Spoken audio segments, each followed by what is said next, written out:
First of all, we have Dr. Arjun Ballal as our first speaker. Dr. Arjun Ballal is known to all of you, as Dr. Bhandari said. He's been an active member of the IMA as well. And he has been practicing here for a long time. And he's also one of our consultants in Lombard Memorial Mission Hospital and doing yeoman service there. And his special interests are arthroscopy and trauma, complex trauma, and sports medicine. And he has created a name for himself, to be honest, in both here and in Mudbidri also, where he visits the hospital there. He completed his MBBS from KMC Mangalore in 2010 with honors and finished his MS Orthopedics from KS Hegde or Shema Hospital in 2015 as the topper of the batch. He attained additional fellowships in complex trauma, arthroscopy, and sports medicine from Chennai.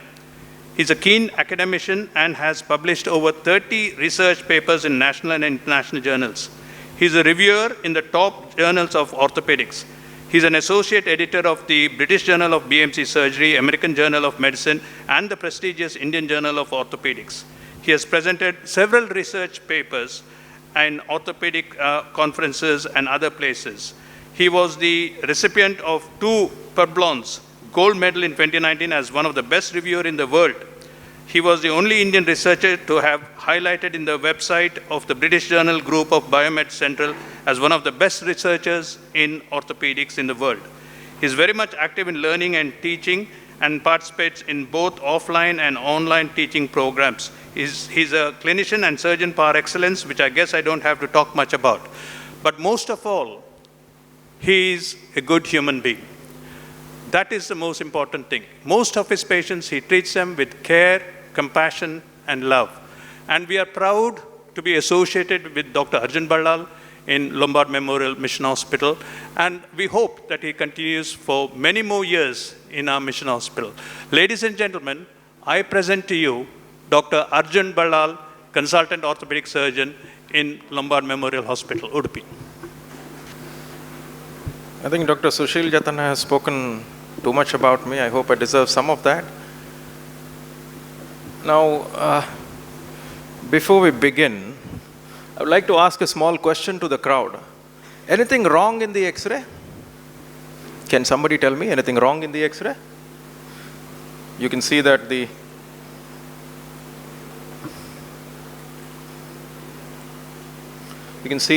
humerus is here, the clavicle is here, the acromion is here, the glenoid is here. Anything wrong in the X-ray? Anybody? 40-year-old male patient, athlete, came to me with severe shoulder pain post throwing a javelin into the air. This was the X-ray. He was advised to do an MRI, refused and disappeared. Did not come for 3 months, went to some local doctors, took some treatment, maybe analgesics, came to me after 3 months with that X-ray. You see that?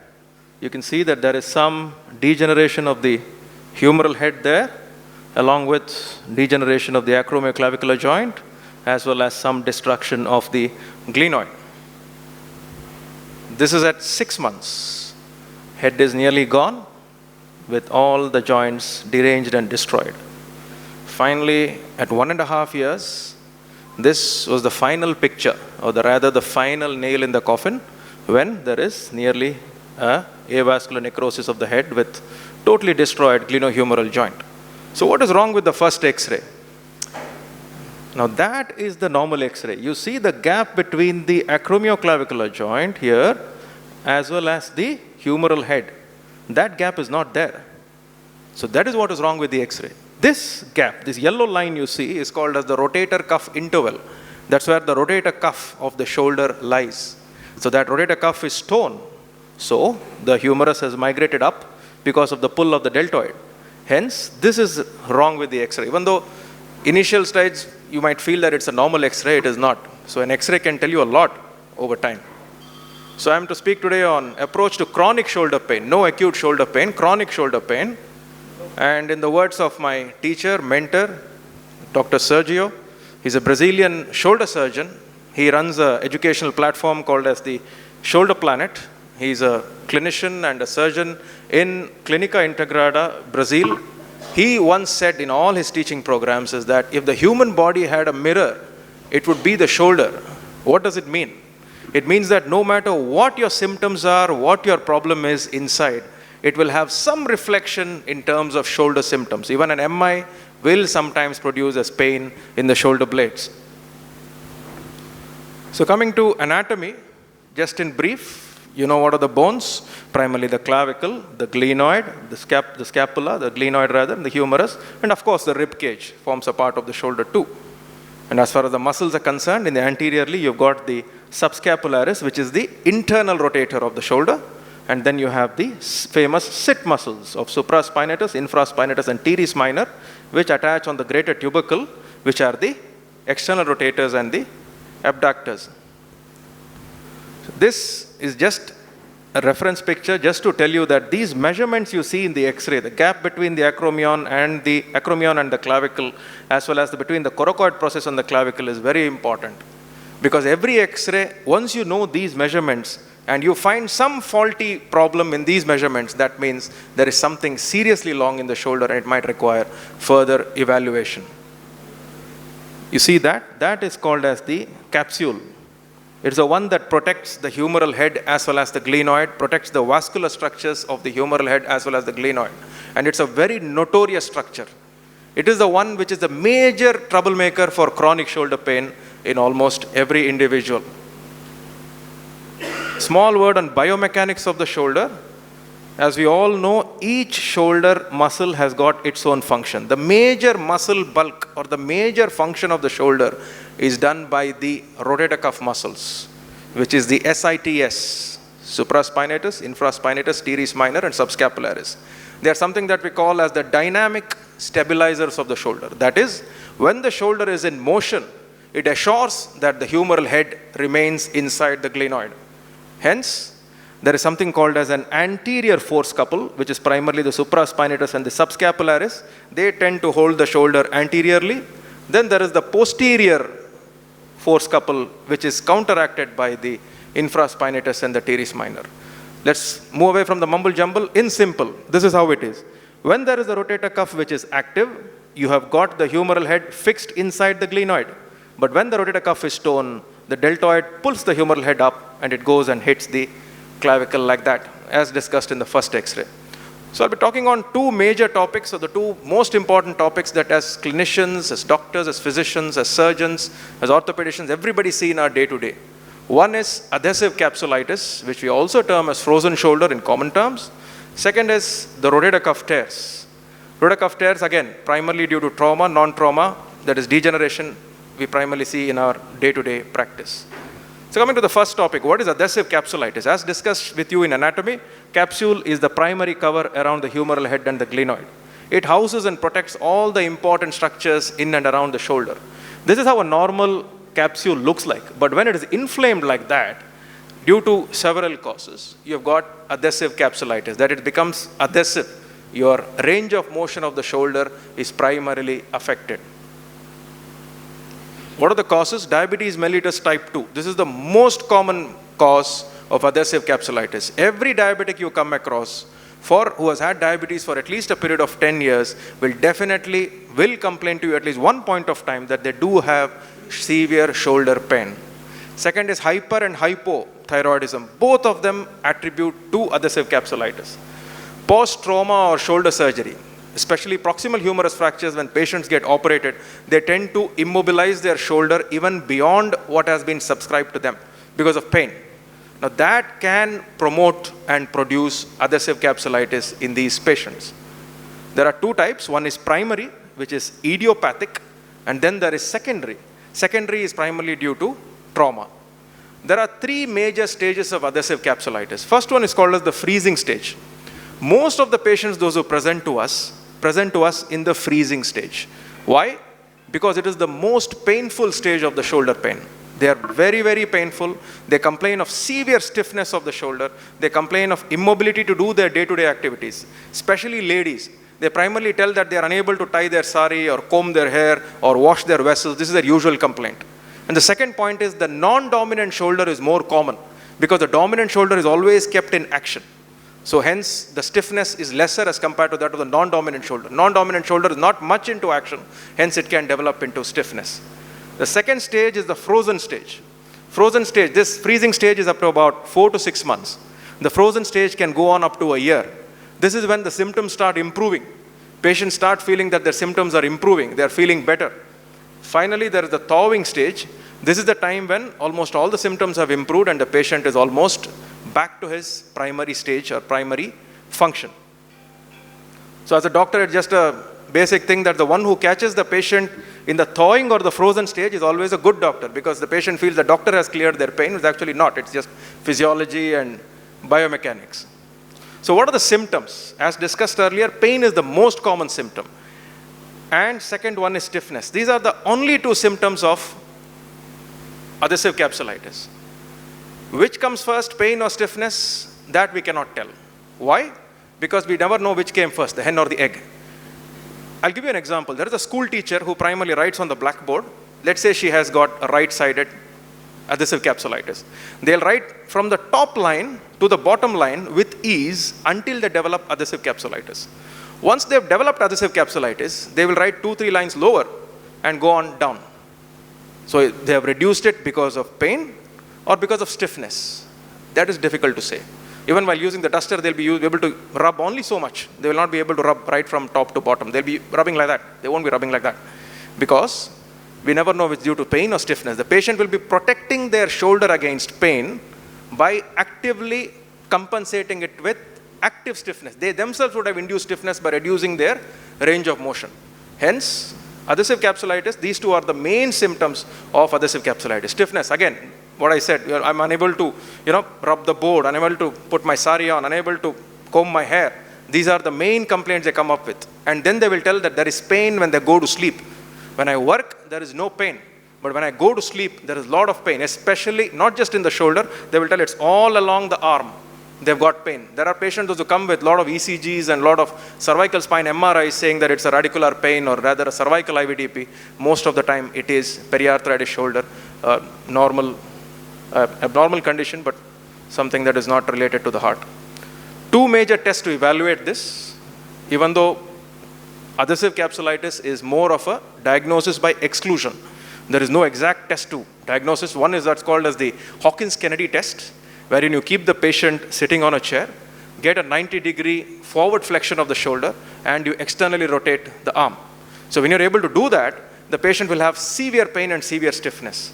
Second is called as the Neer's impingement sign. This is more for impingement rather than rotacuff injuries, rather than adhesive capsulitis. With the hand externally rotated and forward flexed, the patient produces intense amount of pain. So simple test for you to evaluate, but still the most easiest test is to check for the movement.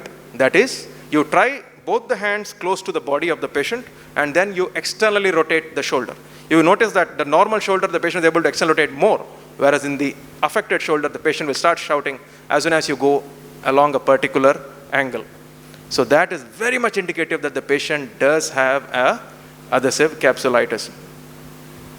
So how do you diagnose? X-rays, not very useful, because in adhesive capsulitis, there is almost no bony deformity that can be seen in the X-ray. Hence, the gold standard is MRI. In MRI, you can see this picture here. This is the coracohumeral ligament. This is how a normal or a mild case of periarthritis will look like. But whereas in a severe adhesive capsulitis, you can see this is thickened. So a thickened coracohumeral ligament in an MRI film is indicative that the patient does have an adhesive capsulitis. Now this is called as the axillary recess. This axillary recess, if it outpouches like that and becomes very thickened as marked by the arrow, it's indicative that the patient does have adhesive capsulitis. Although MRI is hardly done in these patients, they are easily diagnosed by clinical evaluation. Hence, a good clinical evaluation will always help you in aiding the diagnosis. So what treatment can we do? First one is always pills, analgesics, anti-inflammatories. Number two, you can think of physiotherapy. Ultrasound therapy has helped in many patients, and also some ROM exercises, that is range of motion exercises, eventually helps. Steroid injections to the shoulder especially cuts down the inflammation that is there in and around or produced by the capsule, and reduces the pain symptomatically in these patients. But steroid injections is not the mainstay treatment. You always do require to do post-injection physiotherapy and range of motion exercises to gain your whole function. The injection only relieves pain, does not get your function back. Function has to be got back with exercises and physiotherapy. Closed manipulation and steroid injection. Under anesthesia, the patient's shoulder is moved in all the directions, full range of motion, and brought back into its place, and then we also inject steroid. So usually what happens is whenever a patient has trauma or patient holds the hand closely and brings about stiffness, the sarcomere inside the cellular level is affected. The collagen production is abnormal, as well as there is severe fibrofatty infiltration into the capsule. That is why there is large amount of fluid collection, lot of arthrofibrosis, lot of fibrosis of the muscle and the tendons in and around the shoulder. So a closed manipulation like that would release all that crackling sound, all the crackles what are there, and release all the pain, release all the stiffness. And the most important step after that is immediately once the patient is wheeled out of the OT, you have to start physiotherapy, almost immediately. Because the moment you allow the patient to get back to its original function, he might not be able, he'll again put it into the same situation and go back into how he was prior to the manipulation. Arthroscopic capsular release. Now this is how in the arthroscope the normal shoulder looks like. Everything is white, clean, whereas in a frozen shoulder, it's all inflamed and red. Although it's not very commonly performed here, in Chennai we used to perform a lot of these. So you put in the arthroscope, we introduce a radio frequency probe like that, and we clean up all the inflammation that is there around the shoulder. Now this is the humeral head, and this is the glenoid. Between this is all cleaned like that, and using a scissors or a punch, we clean up all the mess that is there in the shoulder, and immediately manipulate and also give a steroid injection so as to relieve the pain. Coming to the second topic, that is the rotator cuff tears. I will not discuss much about anatomy because you've already spoken about that. So these are two types. One is acute, second one is chronic. I won't talk about acute as the topic is on chronic shoulder pain. Overuse and repeated trauma is one of the most important cause in younger age groups, especially shuttle badminton players, javelin throwers, as I discussed the patient to you earlier, are the ones those who present with shoulder pain or rotator cuff tears. How does it happen?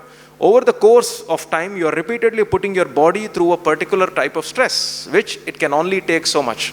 But when you extend your ligaments even beyond, now what happens in a normal population is, someone like winning an Olympics gold has also a supportive warm-up set of exercises that they do prior to getting back to their activity.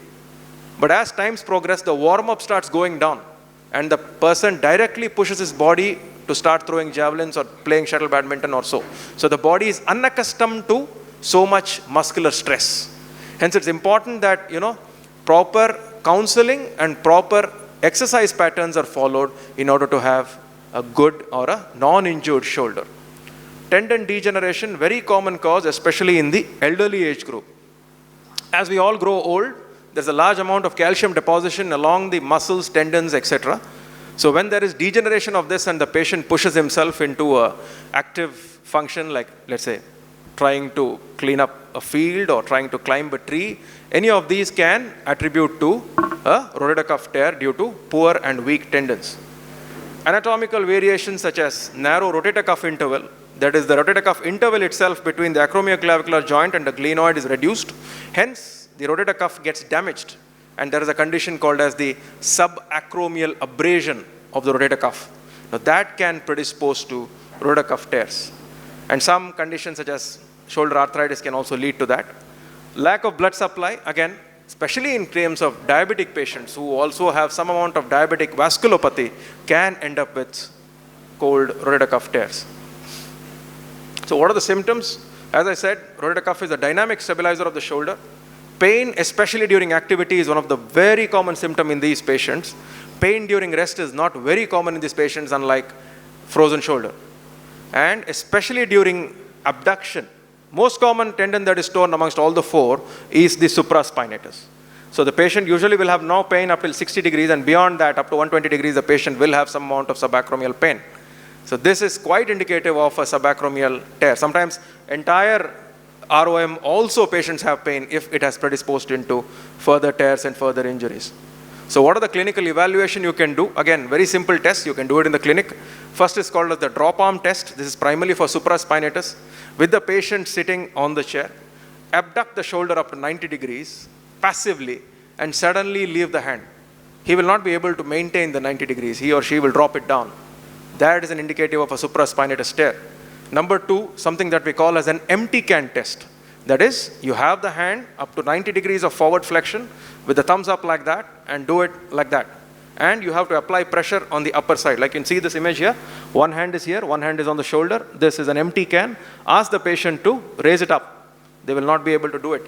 That's quite indicative of inhibited forward flexion. It's also called as the Job's test. Number three, this is for the infraspinatus. That is what we call for the external rotators. With the patient sitting like that, actively ask him to externally rotate the shoulder like that, and you oppose it from the other side with your hands. The examiner opposes it with these hands. So an inhibition of this, patient will not be able to external rotate, then that is possibility of a infraspinatus tear. The hornblower sign, this is exclusively for the teres minor. That is also called as taking an oath sign. Ask the patient to abduct and hold it at 90 degrees like that. And the patient will not be able to do it. It will come back down like this. Hence, it's called as a hornblower. It comes back like a hornblower. It is exclusively for a teres minor tear. And for the subscapularis, we have got the belly press test or the Napoleon test. That's when you ask the patient to press his hand on the belly and ask him to press the belly like that. But the important thing is the wrist has to be in complete extension. The patient will not be able to press like that. It will go back. See, now like in this picture, you can see you ask him to keep it extended like that and hold it like that. But he will not be able to do that. The hand will go back. It will go back like that. So that means there is a subscapularis or an internal rotator tear. Investigations, this X-ray you have already seen in the starting. This is how it looks like.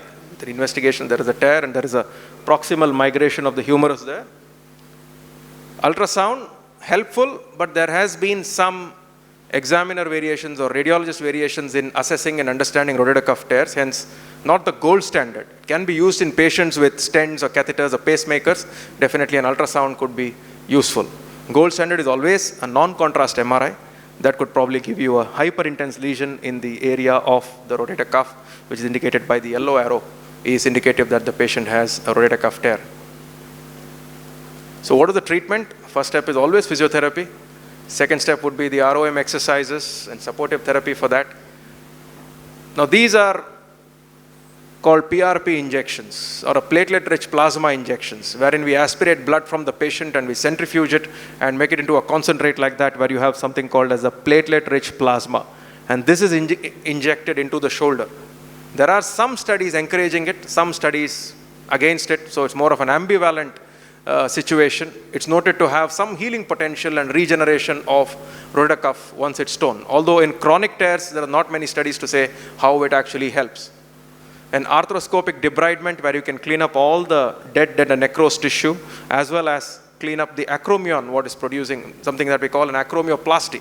The acromion around the shoulder can sometimes have some anatomical variation that can affect the rotator cuff function. So you can do an acromioplasty to clean up all the mess and have a clean shoulder. The final step is arthroplasty or joint replacement surgery.